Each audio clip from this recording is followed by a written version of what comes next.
उन्नति ये बता क्या है? Poles, magnetic poles. और ये पूरी की पूरी एक बार मैग्नेट है? जी सर। शाबाश। मैं तेरे से कह रहा हूँ बेटा कि अगर ये बार मैग्नेट है, तुझे लग रहा है कि ये बार मैग्नेट है, तो ये सोलेनॉइड कैसे बार मैग्नेट? क्या सोलेनॉइड में भी पोल्स हैं? आ रहा हूं बेटा वहां पे। क्या सोलेनॉइड में भी पोल्स हैं? हाँ भैया। तो आप ये कह सकते हो कि भैया यहाँ पर इसके भी पोल्स हैं। उन्नति, यहाँ इसके साउथ और इसके नॉर्थ बन जाए तो हमारा पोल का काम चल जाएगा। जल्दी बोल। हाँ जी सर। तो कैसे बनाऊं मैं साउथ नॉर्थ? अपनी मर्जी से थोड़ी बना सकता हूँ। मैंने क्या करा, मैंने कहा ये कई सारी रिंग्स से मिलके बना है। किससे मिलके बना है? रिंग। रिंग से। ठीक है सार्थक, जरा ध्यान दे। ये रिंग दिख रही है तेरे को? हाँ भैया। अब इस रिंग को देख। इन रिंग्स में सिमिट्री है। अगर एक रिंग समझ में आ गई तो सारी रिंग समझ में आ जाएगी। हाँ ना बोल। हाँ भैया। अब जो मैं तेरे से पूछूं बताइए। पहले सारे बच्चे इसको देखो, क्या ये सोलेनॉइड है? और अगर ये सोलेनॉइड है तो इसमें करंट कहीं से एंटर कर रहा है और कहीं से एग्जिट। हाँ ना बोलो। यस हाँ सर। भैया। अब मैंने एक रिंग उठा ली, सिर्फ एक रिंग।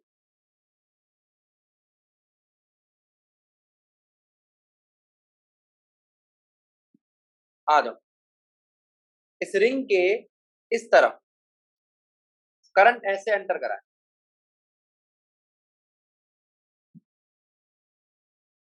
देख लो कैसे एंटर कर रहा है।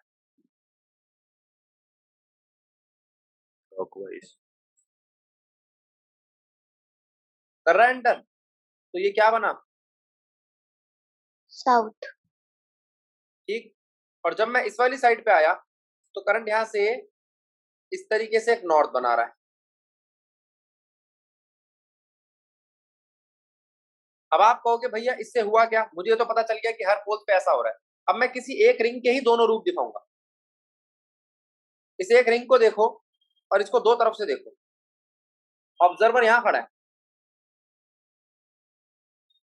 तो वो देखता है कि ये है क्लॉकवाइज। क्या है ये? क्लॉकवाइज। लेकिन जब ऑब्जर्वर यहां खड़ा होता है तो वो देखता है ये तो एंटी क्लॉकवाइज है। आप कैसे देख सकते हो? आप अपने हाथ में कड़ा लो और एक तरफ तुम खड़े हो जाओ कड़े के, और एक तरफ अपने दोस्त को खड़ा कर दो।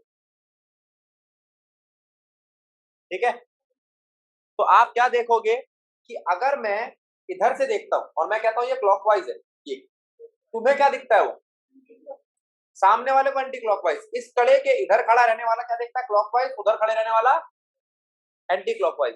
तो किसी भी रिंग के इधर और उधर से देखो तो साउथ और नॉर्थ दोनों पोल उसी रिंग में दिखते हैं। हाँ ना बोलो। हाँ यस भैया। सर। हाँ जी सर। तो अगर मैं आपसे कहूं ये रिंग एक ऐसा केस है जिसके अंदर साउथ और नॉर्थ का ऐसा सेटअप तैयार हुआ है, तो मैं ठीक कह रहा हूं क्या? सही है। जल्दी बता। हाँ जी सर, बहुत सारे हैं पर वो आपस में ओवरलैप करके कैंसिल आउट हो जाएंगे। अब अंदर के जितने भी हैं, जैसा कि ये कह रहा है कि भैया अंदर के तो कट जाएंगे एक दूसरे से, बचेगा कौन? आखिरी का नॉर्थ और साउथ। अब ये बातें समझ में आई। और इसी तरीके का बार मैग्नेट होता है। क्या बार मैग्नेट भी छोटे छोटे ऐसे ही डोमेन से मिलके बनी है? यस हाँ सर। जी सर, हाँ बहुत भैया। सारे पत्थरों से मिलके। पक्का? हाँ। Yes sir. तो उसके कोने में भी एक साउथ और एक नॉर्थ आता है। सलोनी, ठीक है? ये बात क्लियर हुई सब बच्चों को? हो हाँ गई। जी सर। अब फिर से आ जाओ। चलो राघव आवाज खोल ले। हाँ जी सर। जरा बता, क्या ऐसा कुछ पढ़ा है हमने? ये एक रिंग है। सारे बच्चे ध्यान दो पहले। एक रिंग है, उस रिंग के सेंटर से एक एक्सिस पास हो रहा है, उस पर एक पी पॉइंट है। क्या पॉइंट है? P point. पी पॉइंट पर इलेक्ट्रिक और मैग्नेटिक फील्ड निकाली थी, याद करो। हाँ देख, भैया निकाली थी। ये डिस्टेंस है इस पी पॉइंट तक का, यहां से ले लो चाहे यहां से ले लो, जिसको गलत लगे टोक देना। ये इसका रेडियस है, इस रेडियस को हम ए से दिखाते हैं। ठीक है राघव, ये 90 डिग्री है। ठीक है सर। तो सार्थक, अगर मैं तेरे से ये कहूं कि ये क्या चीज है, ये कौन सी? और ये क्या चीज है, कॉस कंपोनेंट्स। एक मिनट रुक जाओ। सार्थक अग्रवाल, बेटा पता है तेरे को व्हाइट कलर की जो नई लाइन बनाई है और येलो कलर की जो लाइन बनाई है क्या होगी? तो हाँ सार्थक भी। वो सिंगल सिंगल सिंगल, सार्थक सिंगल बता बेटा, आना बोल बेटा। इसकी शायद आवाज साफ नहीं आ रही है, कोई दिक्कत नहीं। मैं आपसे कहता हूं कि अगर मैं ये कहूं कि जो येलो कलर की लाइन चली आ रही थी वो आगे ही बढ़ी, तो वो इलेक्ट्रिक फील्ड होगी। क्या होगी? क्या होगी? Electric electric field. फील्ड। और उस सरफेस से परपेंडिकुलर क्या होगा? Magnetic field. Magnetic field. पक्का? हाँ जी सर। चलो गौरी, यस इस सर। पार्ट, इस डीएल पार्ट को देख, ये जो ग्रीन कलर से बनाया है, ये डीएल पार्ट इसलिए बनाया जिससे मैं करंट एलिमेंट बना सकूं। क्या बना सकूं? Current element. ठीक है, एक मिनट रुको बेटा। राधे राधे बेटा, ये जो डीएल पार्ट है, ये डीएल पार्ट इलेक्ट्रिक फील्ड पे असर डाल रहा है क्या? हाँ जी। मैग्नेटिक फील्ड पे असर डाल रहा है क्या? हाँ।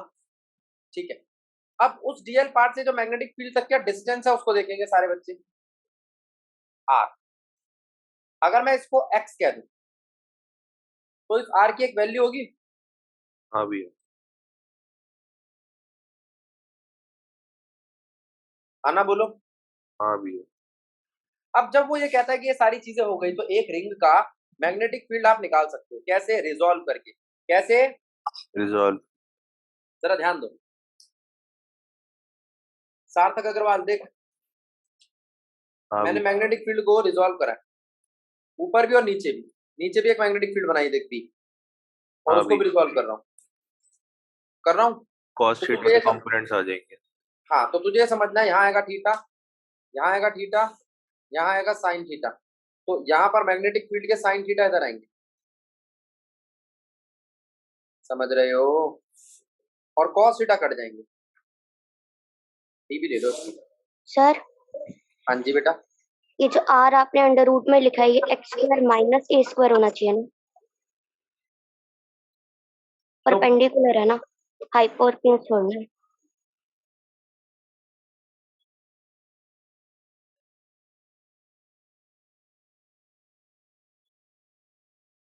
ठीक है, yes sir.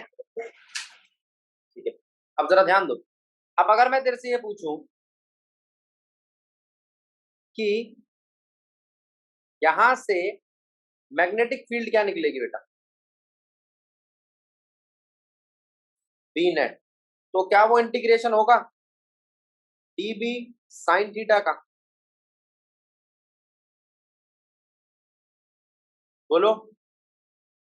Sign components add हो रहे हैं, बोलो। हाँ जी yes sir, sir. Sine component add होंगे, कॉस कॉस कट जाएंगे। कॉस कट जाएंगे। कट जाएंगे। हर्षित सेठ, बात समझ में आई? हाँ जी भैया। अगर मैं तेरे से ये पूछूं कि कॉस कंपोनेंट क्यों कटे, तो क्या जवाब देगा? क्या दोनों ऑपोजिट है? दोनों ऑपोजिट है। ठीक है। साइमा, अगर मैं बी नेट मांग रहा हूं तो वो है बी डीबी साइन थीटा, इसमें डीबी डैश क्या निकलेगा? म्यू नॉट अपॉन 4 पाई आईडीएल। अपॉन यहाँ थीटा 90 है, यहाँ थीटा कितना है? 90। अब क्या बना? बी नेट आया म्यू नॉट अपॉन 4 पाई। इशिता, बात ठीक है? हाँ जी सर। ये पूरा का पूरा मैंने यहाँ पुट किया, लेकिन साइन 90 तो 1 होता है, इसलिए ये वैल्यू आई। अब मैं जो जो चीजें बाहर होंगी वो बाहर कर दूंगा। म्यू नॉट बाहर, 4 पाई बाहर, आई बाहर, आर स्क्वायर बाहर, और साइन थीटा की वजह से परपेंडिकुलर अपॉन में हाइपोटेनस बाहर, ठीक है। परपेंडिकुलर क्या है आपका ए और हाइपोटेनस आर। अंदर क्या बचा, खाली डीएल। अंदर क्या बचा, खाली डीएल। और खाली डीएल का इंटीग्रेशन करना जरा, एल एल या 2 पाई आर एक सर्कल के लिए, और आर है यहाँ पर ए। पहले इस बी नेट को समझो, क्या ये हम निकाल चुके हैं, बोलो। हाँ जी सर। हाँ भैया। Mu naught upon 4 pi r की क्यूब मैंने नीचे रखा हुआ है। क्या मैं आई और पाई आर स्क्वायर को मल्टीप्लाई कर दूं? हाँ जी सर कर दो। कर दो। क्या ये एरिया बन जाएगा? हाँ भैया। हाँ भैया।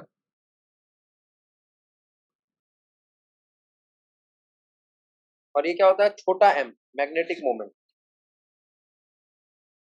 तो बी नेट क्या आया,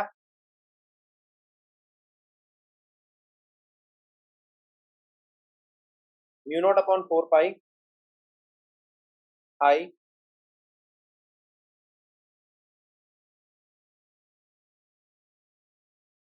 2m अपॉन में आर की क्यूब। आया, बोलो। एक रिंग के लिए,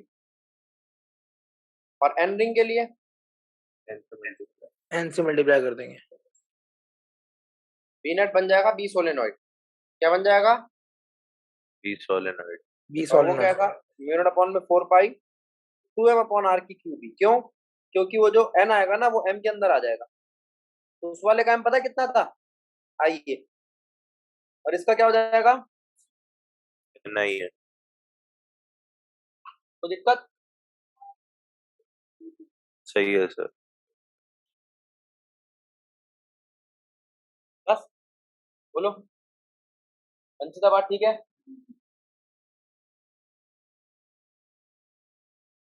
बाकी सबको समझ में आया? हाँ जी सर आ गया। हाँ भैया। पक्का? पक्का। तो एक बात बताओ, पीछे जो हमने डेरिवेशन करी है वो नई है या पुरानी है? वैसी सी है। टाइम बच गया ना सारा, हमने कुछ नया हाँ नहीं करा जी। इसके अंदर, लेकिन उसको एन टाइम से बनाकर हमने ये बना दिया। अब मेरी बात सुनो,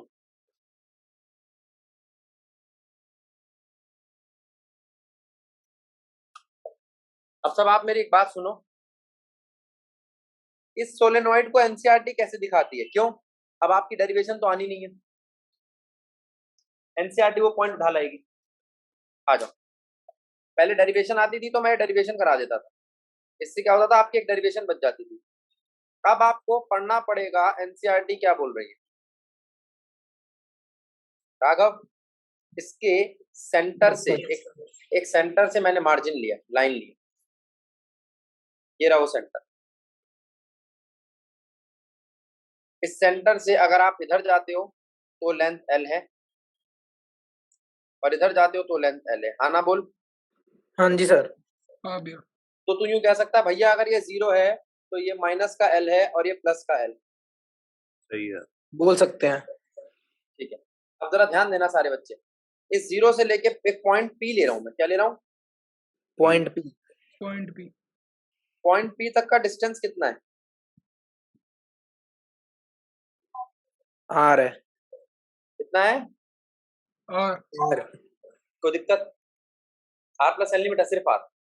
हमेशा पॉइंट पी तक का डिस्टेंस जो होगा किसी भी पॉइंट से, ओरिजिन से या कहीं से, वो आर लिया जाएगा। ये कैलकुलेशन का तरीका है। अब मैं आपसे कह रहा हूं कि यहाँ पर वो एक रिंग भी तो लेट करनी पड़ेगी, जो जिस रिंग के बारे में अभी अपन इतना सारा पढ़ के आए हैं। रिंग देखो, रिंग की विड्थ देखो,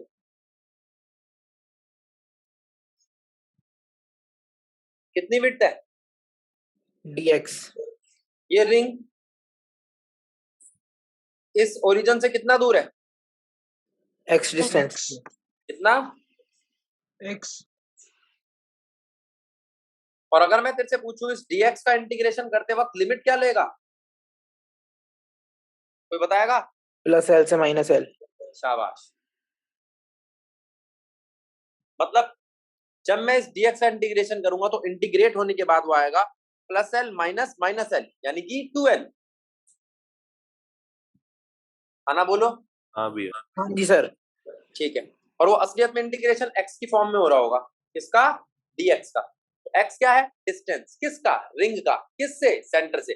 वो dx डिस्टेंस एक रिंग की मोटाई हो सकती है, क्या हो सकती है, एक रिंग की मोटाई। वो जो एक रिंग की मोटाई है वो फैलते फैलते ज्यादा से ज्यादा कितनी हो सकती है, 2 लेंथ के बराबर। टोटल लेंथ इसकी 12 है। गलत हो तो बताओ। ये सही है सारी भैया। ये सारी रिंग एक दूसरे के साइड में चिपका के बाइंड करी है, बांधी गई है। अगर तुम इसको एक साथ गिनोगे, सद्दी देखिए, सद्दी जो मांझा या सद्दी जो हम बांधते हो चरखरी पे, वो हाँ एक जी के सर, साथ एक देखिए। चिपका के बांधी जाती है, ठीक है। उनके बीच में गैप नहीं होता। ये मत कहना कि इनके बीच में जो गैप है रिंग्स के बीच में, ये आपके रजिस्टर का स्पाइरल नहीं है, उसके बीच में गैप होता है, समझ रहे हो। सर जो गैप होता है वो नेग्लिजिबल होता है ना, बिल्कुल। नहीं नहीं, इसमें है ही नहीं गैप, नेग्लिजिबल तो भूल जाओ, गैप है ही नहीं।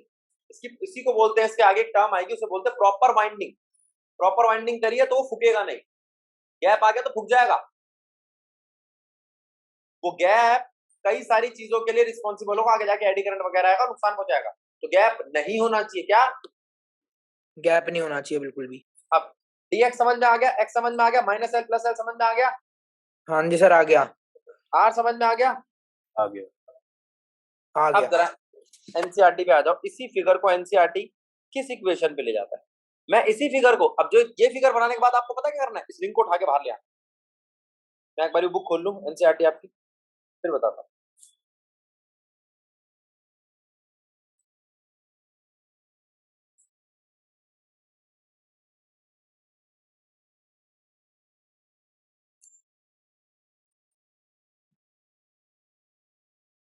देखना यही फिगर है, चेक करो पहले, 2 मिनट का टाइम दे रहा हाँ हूँ, जी सर, पूरी यही है। फिगर। चलो पढ़ो। रीड करूं सर? हाँ, जितना भी मार्क कराइए सारा। Let the solenoid consist of n turns per unit length. Let its length be 2L and radius A. We can evaluate the axial field at a point P at a distance r from the center O of the solenoid. To do this, consider a circular element of thickness dx of the solenoid at a distance x from its center. It consists of n dx turns. Let I be the current in the solenoid. In section 4.6 of previous chapter, we have calculated the magnetic field on the axis of a circular current loop. From equation 14.13, the magnitude of the field at the point P due to circular element is. क्या है ये circular element? वो कहता है कि भैया अगर आप पूरा का पूरा वो लोगे ना सिलेंड्रिकल सोलेनोइड, तो उसकी एक रिंग करंट एलिमेंट है, एक रिंग उसका टुकड़ा है। तो वो कहता है इस टुकड़े को तो हम पूरा निकाल चुके हैं लेसन नंबर 4 में, यही कह रहा है बेटा। Yes, sir. अगर हम 4.13 इक्वेशन को उठाने जाते हैं तो हमें मिलता क्या है, ये म्यू नॉट अपॉन में म्यू नॉट एन, एन क्या, number of turns per unit length, dx क्या है, उसकी विड्थ। वहां पर मैंने क्या ली थी, dl क्या ली थी, I क्या है, करंट, a क्या है, उसका रेडियस, r माइनस एक्स जो भी बताया था डिस्टेंस, और अपॉन में प्लस में a क्या है बेटा यहाँ पर साइड में, फिर से वही आपका उस रिंग का रेडियस, ठीक है। अब वो Yes, कहता sir. है, हाँ अब वो कहता है आप एक काम करो, इसमें जो जो चीजें बाहर आ सकते हो उन्हें बाहर कर दो, और उसके बाद इसका इंटीग्रेशन कर दो माइनस एल से प्लस एल तक। माइनस एल से प्लस एल तक इंटीग्रेशन करने के लिए वो कहता है आप एक काम करो, पहले ये देखो, ये कंडीशन देखो। वो कह रहा है आर जो है ना वो बहुत बड़ा है ए से, तो ए को निगलेक्ट कर दो, चलो जी कर देंगे, और आर एल से ही बड़ा है, ठीक है। अब इसने यहाँ पर इस चीज को निगलेक्ट कर दिया, और ये माइनस होने वाले एक्स को निगलेक्ट कर दिया, ठीक है। बचा क्या, सिर्फ अपॉन में आर, आर का स्क्वायर हो रहा है, बोलो आर का Yes, sir. स्क्वायर हो रहा है, और वो स्क्वायर कट जाएगा इस वाले अंडर रूट से, तो आर की पावर क्या रह जाएगी, क्यूब, और वो बाहर हो जाएगा, और डीएक्स का इंटीग्रेशन क्या हो जाएगा, एक्स, और एक्स की जगह पे क्या आएगा, लिमिट 12. माइनस एल से प्लस एल तक, ये तो अभी किसने बता ही दिया था, 12 आएगा, ठीक। अब वो कहता है वही चीजें करो, पाई आर स्क्वायर एक साथ निकाल लो, फलाना ढिमकाना, आगे बेटा यही इक्वेशन देखो। हाँ भैया। अब मैं एनसीईआरटी के तरीके से ही करा रहा हूँ, जो हमारे पास अपना खुद का तरीका है। यहाँ से कोई सा पॉइंट उठा के दे देगा, वो ये उठा के दे देगा, ये उठा के दे देगा, पूछेगा इसके बारे में, और इस फिगर को भी दे सकता है, इस फिगर के बारे में पूछ सकता है, बताओ पी पॉइंट पर क्या होगा। तो आप कहोगे भैया कौन है dx, तो dx क्या है, एक रिंग है, ऐसी कई सारी रिंग से मिलकर सोलेनॉइड बना है। अब मैंने बताया ना 1 मार्कर आ रहे, तो उसके लिए केस स्टडी बन सकता है इसके ऊपर क्वेश्चन। समझ में आया? आ गया भैया। अब इस पैराग्राफ को रीड करिए बेटा थोड़ा धीरे धीरे और समझा समझा के, अगर तुझे समझ में आया तो, नहीं तो मैं समझा दूंगा। चल बेटा हो जा शुरू। सर कौन सा 2 पैराग्राफ से? This is also the far axial magnetic field of a bar magnet, which one may obtain experimentally. Thus, a bar magnet and a solenoid produce similar magnetic fields. The magnetic moment of a bar magnet is thus equal to the magnetic moment of an equal solenoid that produces the same magnetic field. Some textbooks assign a रुक जा रुक जा रुक magnetic जा रुक जा charge. रुक जा। अब यहाँ तक की जो इसने बात कही, वो कह रहा है भैया ये बिल्कुल वैसे ही है जैसे होता था आपका एक्सियल पोजीशन पर। एक्सियल पोजीशन तो हमने इलेक्ट्रिक फील्ड के लिए भी निकाली है और मैग्नेटिक के लिए भी। याद करो मैग्नेटिक में जब मैं एनालॉग करा रहा था तब बताया था। हाँ जी Yes, सर sir. बताया था। तो वो कह रहा है ये तो एक्सियल पोजीशन है। अरे एक्सियल पोजीशन किसी सोलेनॉइड की थोड़ी होती है, एक्सियल पोजीशन तो बार मैग्नेट की होती है। तो हम कह रहे हैं वही तो हम बताने आए यहाँ पर कि सोलेनॉइड एक बार मैग्नेट जैसा है। आना बोलो। हाँ जी ठीक सर। है? दिया, अंचिता, चलो। तो अब वो कह रहा है कुछ किताबें कहती हैं कि आप पोल्स की स्ट्रेंथ को प्लस क्यूएम और माइनस क्यूएम बता सकते हो, साउथ के लिए नॉर्थ के लिए, उनके बीच में डीएल डिस्टेंस इतना बता सकते हो। ये मैं आपको पढ़ा चुका हूँ, है ना। बस इसकी ये लाइन इंपॉर्टेंट है कि मोनोमैग्नेटिक चार्ज एग्जिस्ट नहीं करता। ठीक है, अब एक बार बेटा इस पैराग्राफ को धीरे धीरे करके पढ़ते देख क्या बताएगा। Some textbooks assign a magnetic charge, also called pole strength, plus qm to the north pole and minus qm to the south pole of a bar magnet of length 2L. A magnetic moment qm into 2L. The field strength due to qm at a distance r from it is given by mu naught into qm upon 4 pi r square.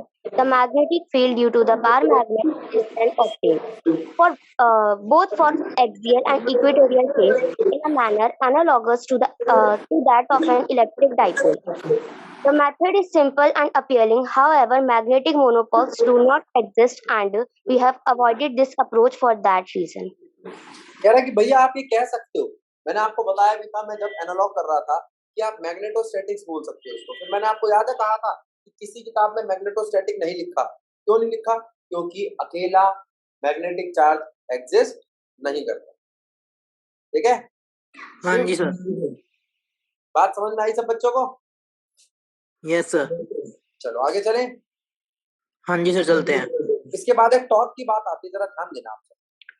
Torque के बारे में हमने इससे पहले क्या पढ़ा है और टॉर्क के बारे में लेसन नंबर 4 में क्या पढ़ा है? क्या ये बात पढ़ चुके हम? देखो,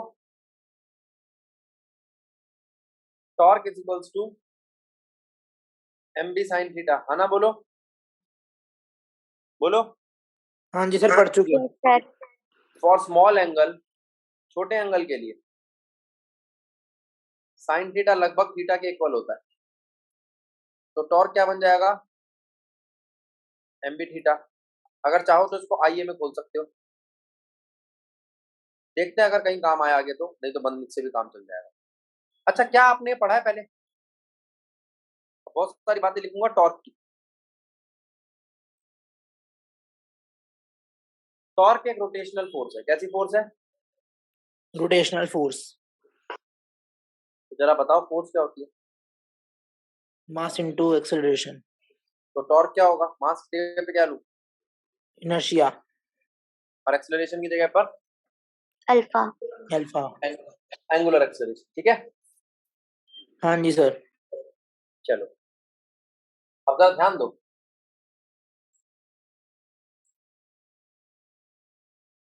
कुछ रोटेशनल बातें लिख रहा हूं मैं।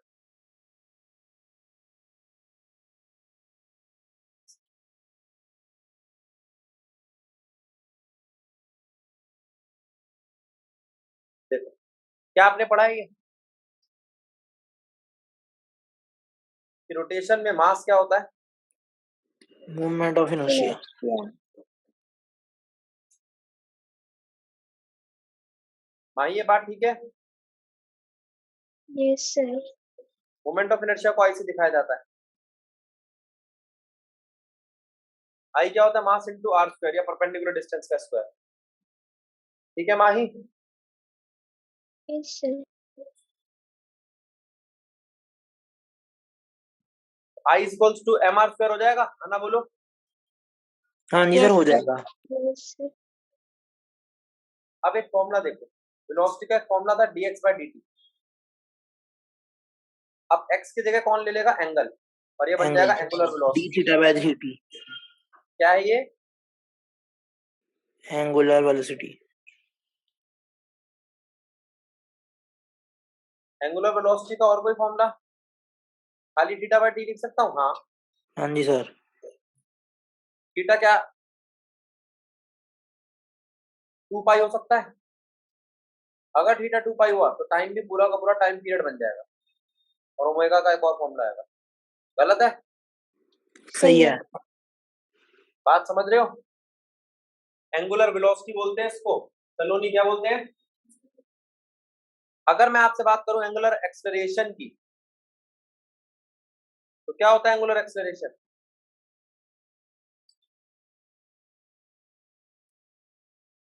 D omega by dt. पहले एक्सेलरेशन देखते हैं। एक्सेलरेशन क्या होता है? dv by dt, v minus u by t। तो एंगुलर एक्सेलरेशन क्या होगा? d omega by dt। बिल्कुल डी ठीक। Omega by dt। Omega minus omega naught by t। बिल्कुल ठीक। आना बोलो। हाँ जी सर। हाँ भैया। पक्का? Yes, sir. यस सर, इसको a बाय r भी लिख सकते हैं। ठीक है। एक सिंपल हार्मोनिक मोशन याद है? हाँ जी सर, याद है। उसमें एक्सेलरेशन जो होता था वो होता था ओमेगा स्क्वायर एक्स या ओमेगा स्क्वायर वाई। माइनस लगा दो तो वापस आने वाला, वापस आने वाला मतलब restoring. Very good, very good. अब मैं अल्फा को लिखूं तो ओमेगा स्क्वायर लिखूंगा, हाँ, लेकिन एक्स की जगह पे थीटा आ जाना चाहिए, हाँ ना? बोलो। हाँ जी सर, आ जाएगा। Yes, sir. तो क्या ये फॉर्मूला हजम हो रहा है? समझ में आ रहा है? हाँ जी सर, आ रहा है। अब इन सब बातों से पुरानी बातें याद आ गई। 11वीं वाला कंसेप्ट आ गया। 2 मिनट इसको रीड कर लो, फिर मैं इसको टॉर्क से मिलाने जा रहा हूँ आज वाले कंसेप्ट। अब ये सब बातें जानने के बाद हम फिर से टॉर्क के फॉर्मूले पे आ गए। क्या है टॉर्क? टॉर्क एक तो फोर्स इनटू परपेंडिकुलर डिस्टेंस और एक आई अल्फा। अच्छा, अभी तो बताया कि टॉर्क का एक और फॉर्मूला है, एम बी साइन थीटा, और स्मॉल एंगल के लिए एम बी थीटा। ये बात ठीक है, लेकिन हम जानते हैं। अच्छा, इन दोनों को इक्वेट कर दूं तो इस इक्वेशन को और इस इक्वेशन को इक्वेट कर दूं तो, और अल्फा क्या बन जाएगा? ठीक बात है बच्चों? Yes, sir. अब मैं आपसे कह रहा हूं एसएचएम के लिए, एसएचएम के लिए अल्फा होता है ओमेगा स्क्वायर थीटा। रीस्टोरिंग लोगे तो सब पे माइनस लगेगा, कोई दिक्कत तो नहीं है, क्योंकि एनसीईआरटी ने रीस्टोरिंग ले रखा है। फिर बच्चा कहता भैया आपने माइनस क्यों लगाया, तो उससे कोई दिक्कत तो नहीं है। नो सर, कोई दिक्कत नहीं है।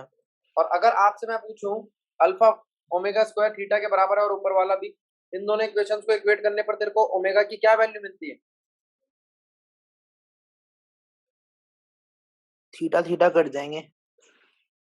थीटा थीटा इक्वेट हो गए और ये बन गया। और यहां से आप इसको 2 पाई बाय टी भी कह सकते हो। कह सकते हो? कह सकते हैं, एक कंप्लीट रेवोल्यूशन के लिए। रेवोल्यूशन। चलो, तो टाइम पीरियड क्या आया? 2 पाई अंडर रूट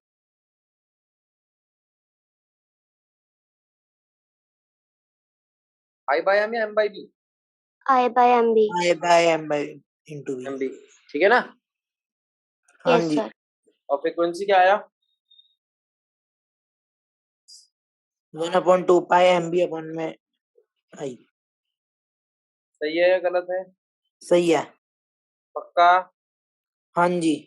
अगर ये बात समझ में आ गई है तो अब इस वाली बात को समझो।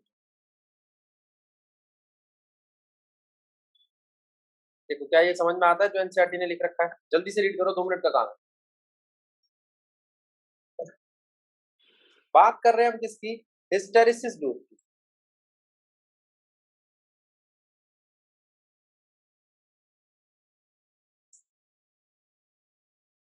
हिस्टेरिसिस लूप या हिस्टेरिसिस लॉस क्या होता है? पहले मैं आपको बताऊं ये लूप बनता कहां पर है और ये किस के बीच में कंपैरिजन। ग्राफ हम बना रहे हैं एच और बी के बीच में। एच क्या है? Magnetic intensity or intensity of magnetisation, ये पढ़ाया था मैंने आपको। और B magnetic field. Yes sir. H का एक फॉर्मूला ही बताया होगा, Ni। और मैग्नेटिक फील्ड के तो कई फॉर्मूले। मैंने क्या किया, करंट देना चालू किया किसी चीज को। क्या करा? करंट देने से उसका एच बढ़ने लग गया। देखना जरा सारे बच्चे। और जैसे जैसे उसका एच बढ़ता रहा एक लिमिट तक, ये यहाँ तक, ये क्या हो गया? सैचुरेशन आ गया। फिर उसको पीछे लेके जाओ। मैंने सोचा था ये यूं आया है और यूं ही पीछे जाएगा, नहीं, ये तो थोड़ा सा पीछे चला गया। इसका मतलब यहाँ पर लॉस हो गया। क्या हो गया? वापिस लाए तो यहाँ आ गया। और अब ये लूप चलता रहा। सारे बच्चे इस लूप को देखेंगे।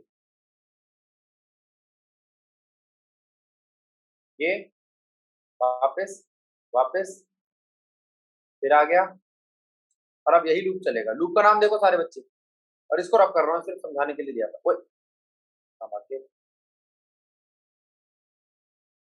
ये देखो, ये नहीं चाहिए बस मुझे ये चाहिए। ये दिखाई दे रहा है बेटा आपको? डॉल्फिन का बच्चा नहीं है बताइए। ये हिस्टेरिसिस लूप, ये है ओ ए बी सी तो नहीं बोल सकते, बी किसी और का नाम है। O P Q R S T U, ठीक है। साथी देख के खुश हो गए तो तुम मेरे जैसा लग रहा है। नहीं बेटे, हाँ गलती से ये वाला कर दिया। लो अब ठीक है। अब पहले इसको लूप को देख लो, ठीक है। इस लूप के अंदर हो क्या रहा है? एक चीज इधर मैग्नेटाइज होती है, फिर डीमैग्नेटाइज होती है। डीमैग्नेटाइज होते वक्त वो क्या करती है? अपना लॉस करती है। क्या करती है? ये रहा वो लॉस, दिख रहा है आपको? O R. क्या है ये? O R. ये क्या है? और ये क्या है? ओ क्यू क्या है? ओ आर है कोरिसिविटी। क्या है? Loss of magnetic character. किसका लॉस? और ये क्या है? रिटेंटिविटी। रिटेंटिविटी का मतलब उसने अपना कितना मैग्नेटिक बिहेवियर रिटेन करके रखा। जब मैंने इसको मैग्नेटाइज किया और फिर मैंने बंद कर दी मशीन, तो यहां आ जाना चाहिए था। वो अब भी इतना रिटेन कर कर बैठा हुआ है मैग्नेटिक कैरेक्टर, ठीक है। उसने अपनी सारी मैग्नेटिक फील्ड लॉस नहीं करी, लूज नहीं करी। अच्छा, अब जरा इसको देखो। रिटेंटिविटी कोर्सिविटी तो पता चल गया किस काम आती है, पता चल गया। लेकिन ये ग्राफ किस काम आता है? ये ग्राफ ये बताता है अगर किसी की कोर्सिविटी ज्यादा है, कोई चौड़ा इस तरीके, तो हमें वो ग्राफ बेटा, तो ये बनेगा परमानेंट मैग्नेट। क्या बनेगा?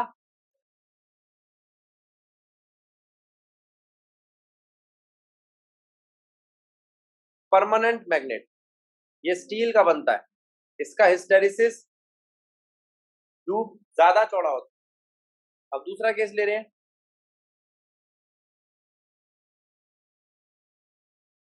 यह soft iron, soft iron core, ये टेम्परेरी मैग्नेट के लिए बनता है। टेम्परेरी मैग्नेट वो होती है जो जल्दी से मैग्नेटाइज डीमैग्नेटाइज हो। ये इतना पतला है कि इसकी कोरिसिविटी ज्यादा नहीं है। ये पतला होने की वजह से इसकी कोरिसिविटी कम है। जिसकी कोरिसिविटी कम है, जिसकी कोरिसिविटी कम है, वो बार बार मैग्नेटाइज और डीमैग्नेटाइज हो सकता है। क्या हो सकता है? बार बार। और जो बार बार मैग्नेटाइज और डीमैग्नेटाइज होने पर भी अपना मैग्नेटिक कैरेक्टर ना खोए, उसी को तो मैं इलेक्ट्रोमैग्नेट बनाऊंगा। बार बार होता है मैग्नेटाइज डिमैग्नेटाइज। और इलेक्ट्रोमैग्नेट का मैग्नेटाइज होने का मैग्नीट्यूड भी ज्यादा होगा। परमानेंट मैग्नेट जल्दी से मैग्नेटाइज नहीं होता और एक बार मैग्नेटाइज होता है तो जल्दी से डीमैग्नेटाइज नहीं होता। दूसरी बात, परमानेंट मैग्नेट मैग्नेटाइज और डीमैग्नेटाइज होने पर अपना बहुत सारा मैग्नेटिक कैरेक्टर खो देता है। क्या कर देता है? उसे मैग्नेटिक लॉस बोलते हैं। क्या बोलते हैं? उसे कोरिसिविटी बोलते हैं। ठीक है, तो हिस्टेरिसिस लूप ये पता लगाने में मदद करता है कि कौन सा मटेरियल अच्छा है परमानेंट मैग्नेट बनाने के लिए, कौन सा मटेरियल अच्छा है टेम्परेरी मैग्नेट बनाने के लिए। ठीक है, ये बात समझ में आई? आना बोलो सर हाँ बेटा। सर परमानेंट मैग्नेटाइज कैसे होता है पहले बता। करंट पास करने पे। करंट पास यस करने सर। जब किसी स्टील के टुकड़े को fast moving change in magnetic field या इलेक्ट्रिक फील्ड में रखा जाता है तो वो मैग्नेट बनता है। वैसे ही डीमैग्नेटाइज कैसे होता है? वो जब fast moving change in opposite magnetic field में या इलेक्ट्रिक फील्ड में रखा जाता है तो वो डीमैग्नेटाइज होता है। उसे मैग्नेटाइज करना भी बड़ा मुश्किल है और डीमैग्नेटाइज करना भी बड़ा मुश्किल है। अगर आपसे कोई पूछे कि क्या इसका कोई लाइफ स्पैन होता है, हाँ कुछ सालों में तो ये वैसे भी डीमैग्नेटाइज होता है, बहुत धीरे धीरे। ठीक है गौरी, दोनों तरीके हैं इसके डीमैग्नेटाइज होने के। अपने आप वो सालों में लगेगा 15-20 साल में, और मैं इसको डीमैग्नेटाइज कर सकता हूँ। हाँ, बार बार मैग्नेटाइज डीमैग्नेटाइज बार बार मैग्नेटाइज डीमैग्नेटाइज करता रहूंगा, बार बार से करंट देता रहूंगा, ये अपना मैग्नेटिक कैरेक्टर खो देगा, ये मैग्नेट ही नहीं रहेगा। ठीक है, यस सर। तो ये तो बात हुई परमानेंट मैग्नेट की। टेम्परेरी मैग्नेट कैसा होगा? टेम्परेरी मैग्नेट एक ऐसा मैग्नेट होता है जिसको अगर मैं मैग्नेटाइज करूंगा और डीमैग्नेटाइज करूंगा, बार बार करूंगा, तो जल्दी से मैग्नेटाइज होगा, जल्दी से डीमैग्नेटाइज हो जाएगा, लेकिन इसका मैग्नेटिक कैरेक्टर हमेशा के लिए खत्म नहीं होगा। आना बोल। Yes sir.